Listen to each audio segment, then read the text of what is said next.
Come in, Mrs. Hudson.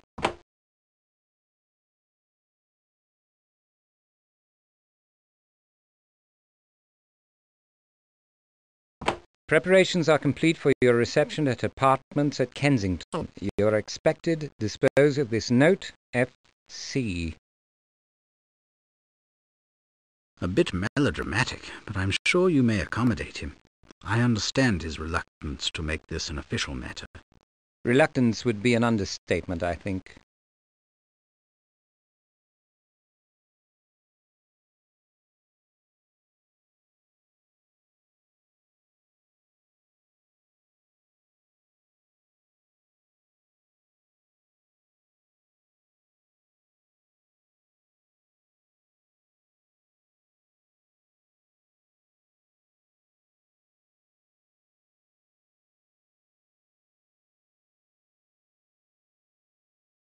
I'll clean the surface with a pinch of jeweller's rouge. You'll have to make it first.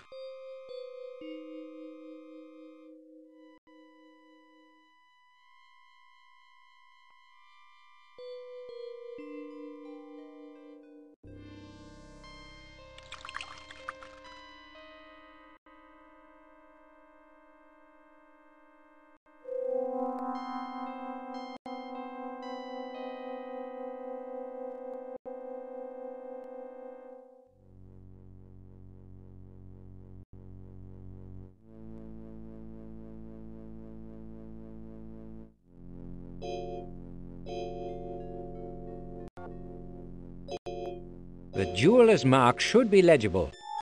There it is. I recognize it. Burlington Jewellers in the Arcade. Smarmy sort of place. Perhaps we should make ourselves unwelcome there. I don't see why not.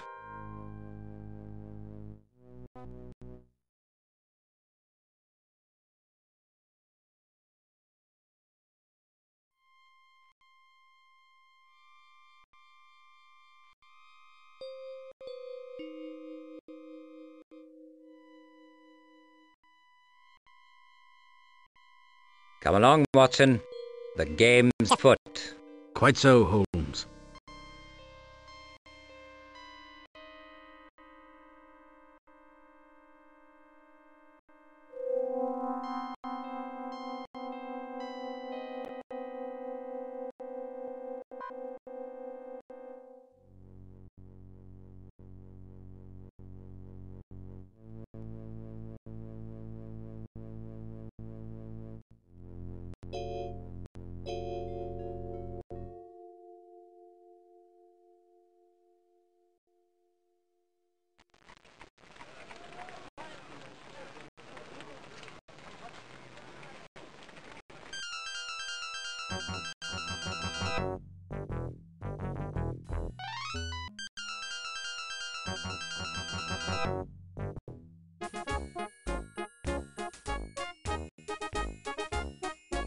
Make yourselves comfortable, gentlemen. I will be with you momentarily.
Old Fritz has a place of honor here.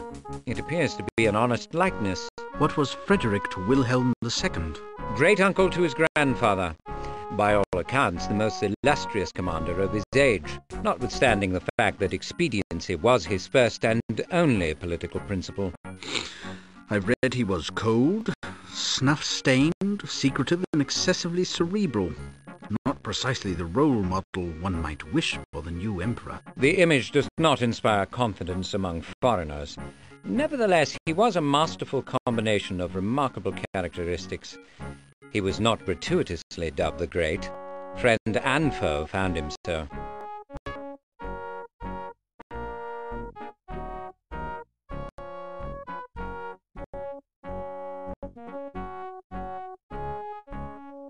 The Kaiser has a diverse collection of reading materials. You expected von Clausewitz, the Brothers Grimm, and Grillparzer?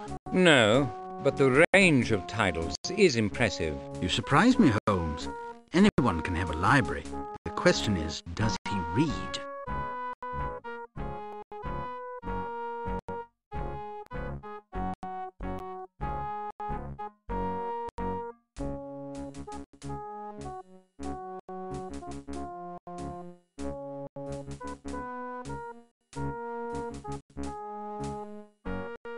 Thank you for receiving us, sir, in your apartments. Our pleasure, Mr. Holmes, accompanied by your Boswell, too. One has read of your ingenious exploits, of course. The Empress Frederick will be quite envious. Very kind of you to say, sir. These were Prince Albert's rooms. The Kaiser is sensible of the honor his cousins bestow. I perceive the resemblance between you and Frederick the Great. A few fine traits run strong in our family. Regrettably, not all. The sweep of his genius was enormous. Soldier, musician, politician. He loved England, you know. And the affection was reciprocated. Who is your Voltaire, sir? Such men are not common, Mr. Holmes. But the Kaiser has determined he will be found. Given your title, I would have thought a memento of the first Caesar to be appropriate for your rooms. Never! The title is a linguistic accident endured also by my Russian cousin. Julius was an ambitious demagogue and profligate. His reign was not divinely ordained, and he betrayed his birthright, which must always be wrong. Your view of history is illuminating, sir. My mission is difficult, Your Highness. May I speak frankly? You may. Mr. Carter recommends you, and the Kaiser opines that you are a man of goodwill. I believe an agent of the Imperial Chancellor is engaged in a scheme detrimental to British interests, and to your own intentions, as I understand them. One is not surprised. Von Bismarck and I are at odds. He is a desperate man. Who is the agent? I'd like you to confirm his identity.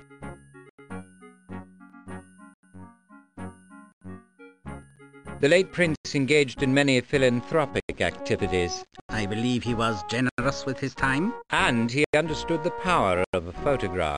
Photographs exert a valuable educational influence on the public. They're better than advertisements, Your Highness. People think them incontestable proof of an event or state of being. Despite the fact that they're rarely spontaneous, they are, for some, the true historical record. The Kaiser enjoys being photographed.